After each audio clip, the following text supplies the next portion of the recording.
شوق ہے. آگے اللہ تعالیٰ فرماتے ہیں وَمِنْهُمْ مَن يَقُولُ رَبَّنَا آتِنَا فِي الدُّنْيَا حَسَنَةً وَفِي الْآخِرَةِ حَسَنَةً وَقِنَا عَذَابَ النَّارِ. تعریف کس کی؟ اس کی جو دنیا میں بھی حسنہ مانگے، اللہ دنیا میں بھی اچھائی عطا فرمائیے اور آخرت میں بھی اچھائی عطا فرمائیے. دنیا میں بھی اچھی چیزیں دیجئے، آخرت میں بھی اچھی چیزیں دیجئے. حسنہ ایک لفظ ہے چھوٹا سا اور کائنات پوشیدہ ہے اس میں. دنیا کے اندر حسنہ مل جائے اس میں یہ بھی ہے حسنہ اچھائی یہ بھی ہے کہ رزق اچھا مل رہا ہو، اچھائی یہ بھی ہے کہ صحت اچھی ہو رہی ہو، اچھائی یہ بھی ہے کہ اولاد ہو، اچھی یہ بھی ہے کہ گھر والے مطمئن ہوں، اچھائی یہ بھی ہے کہ دوست احباب اچھے ہوں، اچھائی یہ بھی ہے کہ آدمی کو علم حاصل ہو، اچھائی یہ بھی ہے کہ اللہ تبارک و تعالیٰ اس کو عمل صالح کی دنیا میں توفیق عطا فرمائے. سب اچھائی. ایک چھوٹا سا لفظ 4 حرفوں کا حسنہ، ہا سین نون تا، اور اس میں ساری کائنات سمٹ آئی ہے.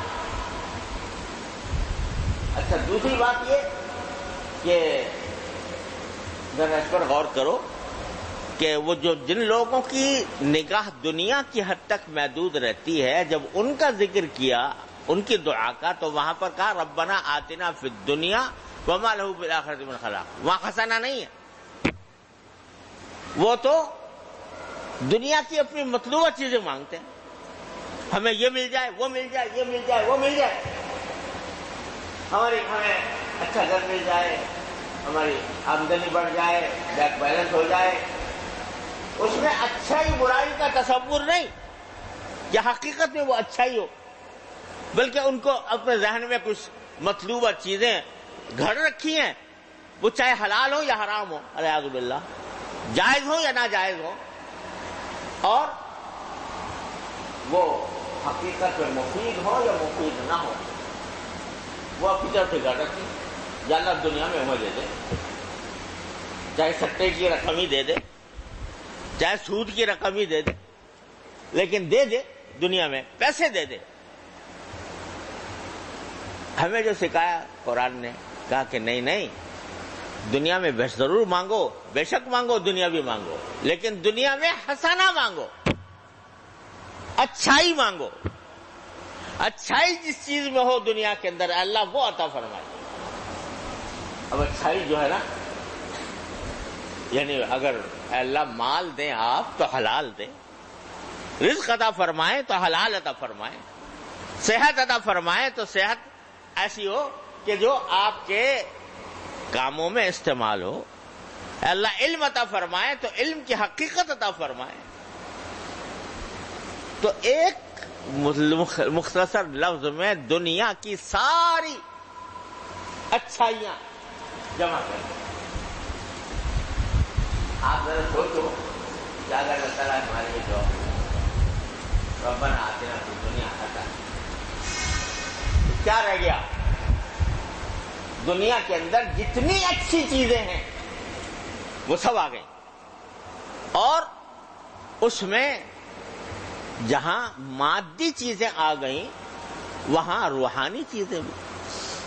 اللہ تبارک و تعالی حسنہ عطا فرمائے دنیا میں، نیک اعمال کی توفیق عطا فرمائے، اپنے ذات کے ساتھ تعلق عطا فرمائے، تعلق مع اللہ عطا فرمائے، اپنا قرب عطا فرمائے، اپنی دھن میں لگے رہنے کا جذبہ عطا فرمائے. اللہ تبارک و تعالی یہ سب دنیا میں عطا فرما. ربنا آتنا فی الدنیا حسنہ. کیا کہے گا کوئی، کیا دعا مانگے گا جو ایک لفظ کے اندر قرآن نے بتا دیا ربنا آتنا فی الدنیا وفی الآخرۃ حسنہ. ارے اللہ آخرت میں بھی اچھائی دے دیجیے. کیا اچھائی؟ کہ جو کچھ آپ نے دنیا میں کرنے کی توفیق عطا فرمائی اس کا صلہ جو آپ نے مومنین کے لیے جس کا وعدہ فرمایا ہے وہ عطا فرمائیے، آخرت میں جنت عطا فرمائیے، اپنی رویت اپنا دیدار عطا فرمائیے، اپنی جنت کی نعمتیں عطا فرمائیے جو آپ نے قرآن کے ربنا آتنا ما وعدتنا علی رسولک، جو آپ نے پیغمبروں کے ذریعے آپ نے وعدے فرمائے ہیں کہ یہ دیا جائے گا وہ دیا جائے گا، اللہ ہم وہ سب مانگتے ہیں، وہ ہمیں دیجئے، اور فی الآخرۃ حسنہ، آخرت کے اندر بھی حسنہ دیجئے۔ اب حسنہ میں بھی آخرت کی ساری نعمتیں شامل ہو گئی۔ اب ذرا سوچو کہ اللہ تبارک و تعالیٰ نے جتنی چیزیں اس میں جنت میں رکھی ہوئی ہیں تو وہ تو ایسی ہیں کہ جن کے بارے میں حدیث میں آتا ہے کہ ما لا عین رأت ولا اذن سمعت ولا خطر علی قلب بشر، نہ کسی آنکھ نے کبھی دیکھی، نہ کسی کان نے اس کے بارے میں سنا، نہ کسی بشر کے قلب پر ان کا خطرہ گزرا، ایسی نعمتیں۔ اب اگر ہم یہاں بیٹھ کے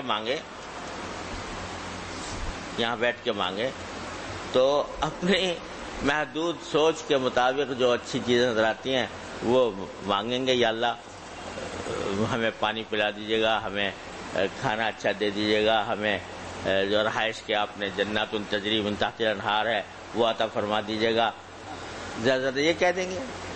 لیکن جو اس نے چھپا کر رکھی ہوئی ہے بندوں کے لیے، للذین احسنوا الحسنی وزیادہ، ایک تو حسنہ اور اوپر سے کچھ اور، زیادہ اور کچھ اور، وہ کچھ اور ایسے اجمال کے ساتھ فرمایا قرآن کریم نے، کہہ رہے کیا تم سمجھو گے وہ کیا چیز ہے، وہ ہم ہی جانتے ہیں کہ کیا اور کیا دیں گے، حسنہ و زیادہ، لہم ما یشاؤون فیہا ولدینا مزید، ان کو جو چاہیں گے وہ ملے گا جنت میں، جو چاہیں گے ملے گا، اور ولدینا مزید، ہمارے پاس کچھ اور بھی ہے۔ کیا مطلب کہ ایسی چیز ہے جو تمہارے حاشیے خیال میں بھی نہیں گزری، تم چاہو گے کیا چاہو گے، تمہاری چاہت جو ہے وہ تو اپنے خوشی مادی لذتوں کی طرف چلی جاتی ہے کہ جنت میں جاویں گے تو بڑا مزہ ہوئے گا، اور وہاں پر اچھے باغات ہوں گے، مناظر اچھے ہوں گے، جنتیں ہوں گی، نہریں بہ رہی ہوں گی، اور شہد کی نہریں ہوں گی اور دودھ کی نہریں ہوں گی، اور وہ پئیں گے اور مزہ کریں گے۔ تمہاری ذہن تمام تو یہاں تک پڑا رہتا ہے۔ ارے ہم کہتے ہیں کہ لدینا مزید، ہمارے پاس کچھ اور بھی ہے، وہ کچھ اور حسنہ میں داخل ہے، وہ حسنہ، ربنا آتنا فی الدنیا حسنہ وفی الآخرۃ حسنہ، تو ہم دنیا کے اندر بھی حسنہ مانگتے ہیں، آخرت میں بھی حسنہ مانگتے ہیں۔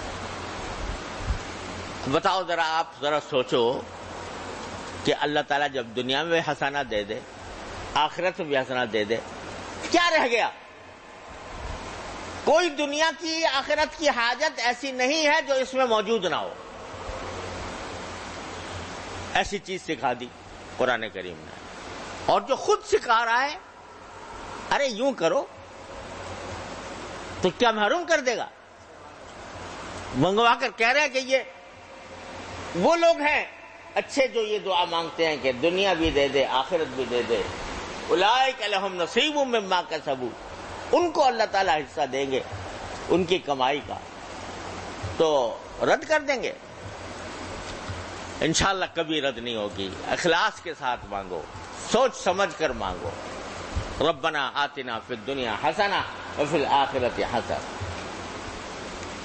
تو یہاں سکھایا کیا؟ سکھایا یہ کہ صرف دنیا کی حد تک محدود نہ رہو۔ آج کی دنیا جو ہے نا، ذرا اپنے اوپر منطبق کر کے دیکھیں کہ کسی سے دعا بھی منگوائیں گے تو کہیں گے بھئی میرے بیٹے کا امتحان ہو رہا ہے، اس کو کہہ دو کام وہ اس کو اچھا نمبروں سے پاس ہو جائے، ڈگری اچھی مل جائے۔ علماء سے پاس جائیں گے، اللہ والوں کے پاس جائیں گے تو دعا مانگیں، یا اللہ دعا کر دینا بھائی ہمارے وہ اس کا گرین کارڈ بننے والا ہے تو امریکہ کا، اس میں جو رکاوٹیں ہیں وہ دور ہو جائیں، ہمیں امریکہ کی نیشنلٹی مل جائے، ہمیں برطانیہ کی مل جائے، ہمیں فلاں ڈگری حاصل ہو جائے. علماء سے بھی اور اہل اللہ سے بھی دعا منگواتے ہیں تو یہ منگواتے ہیں. اور اس کا بڑا ذوق ہے کہ جی اس کا کچھ وظیفہ بتا دو، اس کا کچھ وظیفہ بتاؤ کہ ہمارے بیٹے کی نوکری اچھی لگ جائے، اور اس بات کا وظیفہ بتاؤ کہ اس کا جو ہے ڈگری اچھی مل جائے. یہ بس سارا دین جو ہے اب سمٹ کے اہل علم کے پاس جانا اور جو اہل اللہ ہے ان کے پاس جانا وظیفوں کے لیے ہے. کس کام کے لیے کیا وظیفہ پڑے، یہ ہے ساری تگ و دو اس کام کے لیے ہے. اجی کچھ تعویذ دے دو، کوئی پڑھنے کو بتا دو، کیا پڑھ دو، کیا پڑھیں کہ اس سے ہماری فلاں دنیاوی تکلیف دور ہو جائے. تو بس وظیفوں کے اوپر لگے ہوئے ہیں. حالانکہ جو وظیفے دنیاوی مقاصد کے لیے پڑھے جاتے ہیں نا، خوب سمجھ لو، چاہے وہ آیات قرآنیہ ہی ہوں، اگر دنیاوی مقاصد کے لیے پڑھے جا رہے ہیں اس میں کوئی اجر نہیں ہے، کوئی اجر ثواب نہیں. جائز ہیں، جائز ہونے میں کوئی کلام نہیں، لیکن اجر و ثواب کوئی نہیں. تلاوت کا اجر و ثواب نہیں ہے. تلاوت آپ نے کی اس غرض سے کہ مجھے فلاں دنیاوی مقصد حاصل ہو جائے، وہ تلاوت تو دنیاوی کام کے لیے ہوئی. وہ وظیفہ جو تم نے پڑھا وہ تو اپنے دنیاوی مقصد کے لیے پڑھا، بس. ثواب کوئی نہیں. ثواب وہ ہے کہ جو خالص اللہ کی رضا کے لیے آدمی پڑھ رہا ہو، تلاوت کر رہا ہو.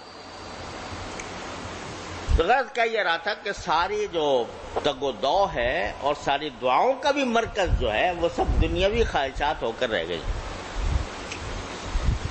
تو قرآن نے اس کی مذمت کی. ارے بھائی، ہم نہیں کہتے کہ تم دنیا کو نہ مانگو، بے شک مانگو، لیکن اس طرح مانگو، کم از کم برابر تو مانگ لو کہ اللہ دنیا میں اچھائی دے دیجیے، آخرت میں بھی اچھائی دے دیجیے. کم از کم برابر کی حیثیت میں دونوں چیزیں مانگو، دنیا بھی مانگو، آخرت بھی مانگو، لیکن دونوں میں بھی اچھائی مانگو، اچھائی مانگو. اور اے بیوقوفو، تمہیں پتہ نہیں ہے کہ اچھائی کیا چیز ہے، تمہیں پتہ نہیں ہے کہ اچھائی کیا چیز ہے. تم مانگتے رہتے ہو بعض اوقات کو ایسی چیزیں جو تمہارے لیے مضر ہوتی ہیں، اچھی نہیں ہوتی، لہذا ہم تمہیں نہیں دیتے، وہ نہیں دیتے کیونکہ تمہارے لیے وہ انجام کار اچھی نہیں تھی. البتہ ایک چیز فوراً دے دیتے کہ جو ہی دعا کی تمہارے نام اعمال میں ایک زبردست نیکی کا اضافہ ہو گیا، کیونکہ دعا بذات خود عبادت، بذات خود عبادت، چاہے دنیاوی مقاصد کے لیے کی جا رہی ہو. یہ کہہ رہا ہو کہ یا اللہ مجھے اولاد دے دے، یا اللہ مجھے روزی دے دے، یا اللہ مجھے ملازمت دے دے، دنیا کے لیے مانگ رہا ہو، لیکن دعا مانگنا بذات خود عبادت ہے، اس پر اجر و ثواب ہے، تو یہ حسنہ تو فوراً حاصل ہو گئی تمہیں. باقی جو تم مانگ رہے ہو وہ بعض اوقات تم سمجھتے ہو کہ حسنہ ہے، حقیقت میں حسنہ نہیں ہوتی، اس لیے ہم تمہیں کچھ اور دے دیتے. تو دونوں چیزوں کو کم از کم مساوی سطح پر تو مانگو. حالانکہ ہونا تو یہ چاہیے تھا کہ دنیا کی اتنی مانگتے جتنی دنیا میں رہنا، آخرت میں کی اتنی مانگتے جتنا آخرت میں رہنا، لیکن چلو تم بیوقوف لوگ ہو، تمہیں اندازہ نہیں، لہذا برابر کی سطح مانگ جائے گا. دنیا میں اچھائی دے دیجیے، آخرت میں اچھائی دے دیجیے. صرف دنیا کے گرد گھومتے رہو اور وہی مانگتے رہو، یہ اللہ کو پسند نہیں ہے. دونوں مانگو. یہیں سے یہ بات بھی پتہ چلی کہ دیکھو 3 قسمیں ہو گئیں. ایک قسم تو وہ ہوئی کہ جو صرف دنیا مانگتا ہے، آخرت کی طرف دھیان ہی نہیں ہے. اس کی تو قرآن نے کیسے مذمت کر دی، وَمَا لَهُ فِي الْآخِرَةِ مِنْ خَلَاقٍ۔ ایک وہ ہے جو دنیا بھی مانگتا ہے اور آخرت بھی مانگتا ہے، اس کی توثیق کر دی، اس کی تصدیق کر دی، اس کی تعریف کر دی۔ ایک وہ ہے جو صرف آخرت مانگتا ہے، دنیا نہیں مانگتا، صرف آخرت مانگتا ہے۔ اجی دنیا میں نہیں مجھے کچھ چاہیے، مجھے جو کچھ دینا وہیں دے دینا، اللہ آخرت میں اس کا ذکر نہیں ہے اللہ تعالیٰ، نہ اس کی تعریف کی کہ جو صرف آخرت مانگے اور دنیا نہ مانگے۔ ارے آخرت کو تک پہنچنے کے لیے دنیا ہی تو سیڑھی ہے، لہذا صرف آخرت مانگنا اور دنیا کی بات نہ مانگنا یہ بھی اللہ کو پسند، اللہ تعالیٰ کو پسند نہیں۔ ارے بندگی کا تقاضا یہ ہے کہ دنیا کی بات، دنیا چیز بھی مانگے کہ اللہ میں تو کمزور ہوں، میں فقر و فاقہ برداشت نہیں کر سکتا، مجھے عطا فرمائیے، رزق دیجئے مجھے، میں بیماری نہیں سہ سکتا، اللہ مجھے صحت عطا فرمائیے۔ تو صرف آخرت ہی مانگتے رہو کہ بس یا اللہ وہاں دے دیجئے، مجھے یہاں نہیں چاہیے کچھ۔ یہ جو ہے نا، یہ عبدیت کے خلاف، بندگی کے خلاف۔ ارے بندہ تو ہاتھ پھیلاتا ہے ہر کام کے لیے، اللہ کے سامنے ہاتھ پھیلاتا ہے، جو اچھی چیز ہے اس کے لیے ہاتھ پھیلاتا ہے۔ تو صرف آخرت کو، اس کے معنی کیا ہوئے؟ اگر کوئی شخص صرف آخرت مانگے اور دنیا نہ مانگے تو اس کے معنی کیا ہوئے؟ کہ یوں کہتا ہے کہ جی میں دنیا میں مجھے آپ کی طرف رجوع کرنے کی ضرورت نہیں، الیاذ باللہ، آپ جس حال میں رکھو گے میں اسی طرح رہوں گا۔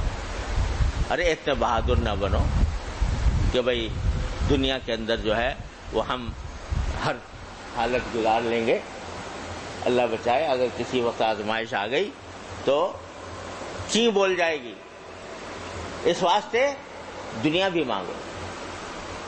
حدیث میں آتا ہے، اللہ اکبر، صحیح بخاری کی حدیث ہے کہ حضرت سرور عالم صلی اللہ علیہ وسلم کو ایک صحابی کے بارے میں پتہ چلا کہ بہت بیمار ہے، تو آپ ان کی عیادت کے لیے تشریف لے گئے۔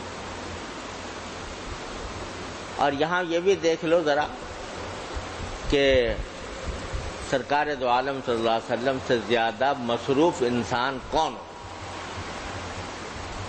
جس کی شب و روز، جس کے کندھے پر اتنی زبردست ذمہ داری ہے، پوری امت، تعلیم اس کو دینی ہے، تربیت اس کو کرنی ہے، جہاد اس کو کرنا ہے، اپنی ریاست کا انتظام اس کو کرنا ہے، اتنے بڑے، ان لک فی النہار سبحا طویلا، دن کے وقت آپ کی مصروفیات اتنی ہوتی ہیں کہ آپ ہر وقت اس میں رواں دواں رہتے ہیں، تو اتنی مصروفیت ہے، مگر اپنے صحابہ کا، اپنے دوستوں کا حق ادا کرنے کے لیے عیادت کے لیے تشریف لاتے، ایک ایک فرد کی عیادت فرماتے۔ تو ایک صحابی کے بارے میں پتہ چلا کہ بیمار ہے، تو آپ ان کو دیکھنے کے لیے اور عیادت کے لیے تشریف لے گئے، تو دیکھا کہ سوکھ کر کانٹا ہو گئے، بالکل ایسا ہو گیا جیسے سوکھ کے کانٹا ہو گئے ہیں اور بری حالت میں۔ تو آپ نے ان کو دیکھ کر کہا کہ بھائی آپ نے کیا دعا کرتے ہو، تم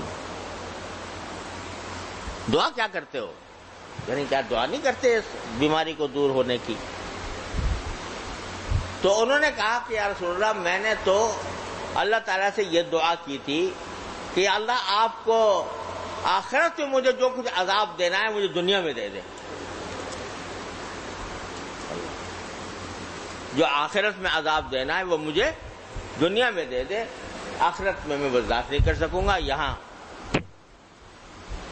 سرکار دو عالم صلی اللہ علیہ وسلم نے فرمایا کہ بندے خدا، تم نے ایسی چیز مانگ لی جو تمہارے طاقت سے باہر ہے،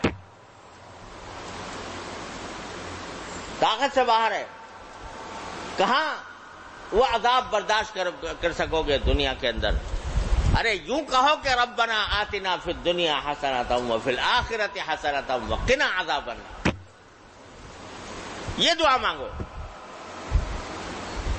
لہذا بہادر نہ بنو کہ مرض آ گیا تو اب ہم دعا نہیں مانگتے اللہ میاں سے۔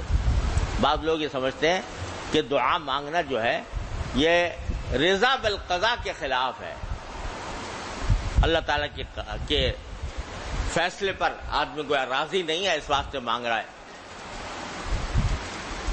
ارے بالکل خلاف نہیں ہے، یہ بندگی کا تقاضا ہے۔ رضا بالقضاء کا مطلب یہ نہیں ہے کہ آدمی اللہ میاں کے سامنے بہادری دکھائے۔ رضا بالقضاء کے معنی یہ ہے کہ جب تک کوئی مشکل ہے اس وقت تک اللہ سے کوئی شکوہ نہ ہو، گلہ نہ ہو، یہ ہے معنی۔ باقی اس کو دور کرنے کے لیے دعا مانگے تو یہ رضا بالقضاء کے خلاف نہیں ہے۔ اللہ تعالیٰ چاہتے ہیں کہ مانگے بندہ، اللہ تعالیٰ چاہتے ہیں کہ بندہ مانگے، صحت مانگے، رزق مانگے، جو حاجتیں اس کو دنیا کی ہیں وہ مانگے۔ تو یہ بہادری دکھانا اچھی بات نہیں ہے۔ تو حقیقت یہ ہے کہ یہ دو جملے ربنا آتنا فی الدنیا حسنہ وفی الآخرۃ حسنہ، یہ اس میں دنیا آخرت کی کوئی بھلائی چھوڑی نہیں جو اس میں آ نہ گئی۔ جب مانگ رہے ہو ربنا آتنا فی الدنیا حسنہ تو ذرا سوچ سمجھ کے کہ دنیا کی حسنہ، دنیا کی حسنہ صحت بھی ہے، مال بھی ہے، اولاد بھی ہے، گھر والے بھی ہیں، اور نیک اعمال بھی ہیں، نیک اعمال بھی ہیں، اللہ تعالیٰ کے ساتھ تعلق بھی ہے۔ ارے اس سے اچھی دنیا کس کی ہوگی جس کا ہر وقت اللہ تعالیٰ سے تعلق جڑا ہوا ہو، جس کا دل اللہ تعالیٰ کی ذکر سے آباد ہو، اس کی یاد سے آباد ہو، اس سے اچھی دنیا کس کی ہوگی؟ لہذا یہ سب باتیں حسنہ کے اندر داخل ہیں۔ جب مانگے تو آدمی ذرا تھوڑا تصور کر لیا کرے۔ اور آخرت کی حسنہ تو جو قرآن میں تھوڑی بہت چیزیں بیان کی اللہ میں نے جھلک دکھانے کے لیے، وہ اصل جو کچھ ہوں گی وہ تو وہیں جا کے پتہ لگے گا، لیکن تھوڑی دکھا دی کہ جی وہاں پر پھل ہوں گے اور پرندوں کا گوشت ہوگا اور جو ہے وہ جو چاہو گے ملے گا، اور ٹہنیاں نیچے جھکی ہوئی ہوں گی، اس میں پھل لگے ہوئے ہوں گے، جب چاہو گے توڑ لو گے، وغیرہ وغیرہ۔ لیکن ساتھ میں اس کے ساتھ یہ بھی کہہ دیا کہ ارے تم سمجھو گے نہیں ابھی جب تک وہاں پہنچ نہیں جاؤ، تو اس سب کا تصور کرو۔ اب آخر میں اس کے جملے کے بعد فرمایا وقنا عذاب النار، اے اللہ ہمیں جہنم کے عذاب سے بچا لیجیے، آگ کے عذاب سے بچا لیجیے۔ سوال پیدا ہوتا ہے کہ جب دنیا میں بھی اچھائی مل گئی، آخرت میں بھی مل گئی، تو پھر یہ کہنے کی کیا ضرورت پیش آئی کہ اچھائی جب آخرت میں ملے گی تو جبھی تو ملے گی جب آدمی کو آگ سے بچاؤ ہو جائے، تو یہ کہنے کی کیا ضرورت وقنا عذاب النار۔ تو وجہ وہ اس کی یہ ہے کہ چلو دنیا میں بھی اچھائی مل گئی، عمل صالح کی بھی توفیق ہو گئی، آخرت میں بھی اچھائی مل گئی یعنی جنت مل گئی۔ لیکن بہت سے جو مسلمان ہوتے ہیں، کون مسلمان ایسا ہے کہ جس سے کبھی نہ کبھی کوئی نہ کوئی غلطی یا کوئی گناہ سرزد نہ ہوا ہو؟ دنیا میں ویسے تو اچھا وقت گزارا بہتر سے مجموعی الحمدللہ، لیکن کچھ گناہ بھی ہو گئے، کبھی آنکھ بہک گئی، کبھی زبان بہک گئی، کبھی اعضاء و جوارح بہک گئے، تو اگر بالفرض بحیثیت مجموعی آدمی نے مومن کی زندگی گزاری لیکن کچھ نہ کچھ گناہ اس کے نامہ اعمال میں ہیں، تو اصل قانون اللہ تبارک و تعالیٰ کا یہ ہے کہ پہلے گناہ کی سزا بھگتو جہنم میں، پھر جنت میں بھیجیں گے۔ تو حسنہ تو ہے تمہارے لیے آخرت میں بھی، یعنی جنت، آخر کار جنت، جس کے بارے میں رسول کریم صلی اللہ علیہ وسلم نے اعلان فرما دیا کہ جس نے ایک مرتبہ لا الہ الا اللہ دل سے کہہ دیا وہ جنت میں داخل ہوگا۔ یہ حسنہ ہے۔ لیکن اگر غلط کام کیے ہیں دنیا میں، چھوٹے تھوڑے یا زیادہ، تو اصل قانون یہ ہے کہ پہلے جی پاک صاف بنو، تمہاری آگ سے تمہاری صفائی ہوگی، اس کے بعد تمہیں بھیجا جائے گا جنت۔ تو اللہ میں نے یہ بھی سکھا دیا کہ اللہ یہ نہ کیجیے گا، آخرت میں حسنہ دیجیے گا اور یہ نہ کیجیے گا کہ پہلے مجھے وہاں بھیج دیں اور پھر مجھے جنت میں بھیجیں۔ اللہ بس ڈائریکٹ بھیج دیجیے گا، سیدھے بھیج دیجیے گا۔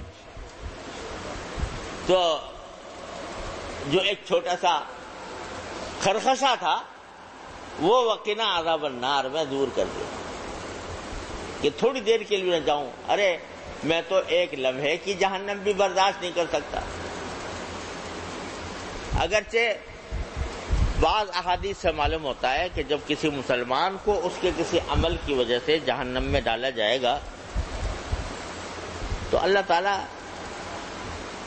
کافروں کی طرح نہیں جہنم میں ڈالیں گے جیسے کافر ہوتے ہیں، بلکہ ڈالا اسے تو چار ہائے پکار کی، چیخ پکار کی، نیند طاری کر دی، اس کو غشی طاری کر دی، پھر ذرا ہوش آیا، پھر کچھ اس نے چیخ پکار کی اور پھر غشی طاری کر دی۔ تو اس طرح بھی اللہ تعالیٰ، لیکن اللہ میاں وہ جو تھوڑی سی چند لمحوں کی چیخ پکار ہے اللہ وہ بھی ہم سے برداشت نہیں۔ تو قنا عذاب النار، اللہ جہنم کے عذاب سے ہماری حفاظت فرما لیجیے۔